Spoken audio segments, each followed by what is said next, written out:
Jaggampeta treasury office శిథిలావస్థకు వచ్చినా అధికారులు పట్టించుకోవట్లేదని బీఎస్పీ నేత నాగేశ్వరరావు ఆరోపించారు. ఇక ఎంఆర్ఓ ఆఫీసుకు పక్కన 2 ఏళ్ల క్రితం ట్రెజరీ ఆఫీస్ కొత్త భవనం నిర్మించిన పాత భవనంలోనే విధులు నిర్వహిస్తున్నారని ఆరోపించారు. ఇక బిల్డింగ్ అంతా కూడా బీటలు వచ్చి వర్షం పడినప్పుడు పై స్లాబ్ పెచ్చులు కూడా ఊడిపడుతున్నాయని తెలిపారు.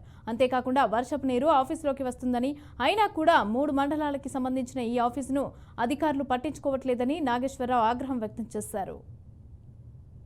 1992 సంవత్సరంలో మరి ఇక్కడ జగ్గంపేటలో ట్రెజరీ ఆఫీసు ప్రారంభించడం జరిగింది. అప్పుడు ఎంఆర్ఓ ఆఫీస్కి అటాచ్డ్గా ఉండేది. అప్పటి నుంచి కూడా మరి ఈ 2 సంవత్సరాల్లో ఈ ఎంఆర్ఓ ఆఫీస్ని తొలగించి వేరుగా చేసి అక్కడ నూతన భవనం ఏర్పాటు చేయడం జరిగింది. అందులో భాగంగా ఈ యొక్క ట్రెజరీ ఆఫీస్ని అదే ముక్క కట్ చేసి అలా వదిలేయడం వల్ల అప్పుడు దాన్ని పడగొట్టేటప్పుడు ఈ ఆఫీస్కి బీటలు రావడం, అలాగే బద్దలసిపోవడం ఇలా జరిగింది. అప్పటి నుంచి కూడా అధికారులు స్పందించి నూతన భవనానికి శంకుస్థాపన చేయడం జరిగింది. కానీ ఎక్కడైతే చేసిందో ఎక్కడ వేసిన గొంగలు అక్కడే ఉన్నట్టుగా మరి అక్కడ ఆ యొక్క శంకుస్థాపన చేసిన స్థలం అలాగే ఉంది.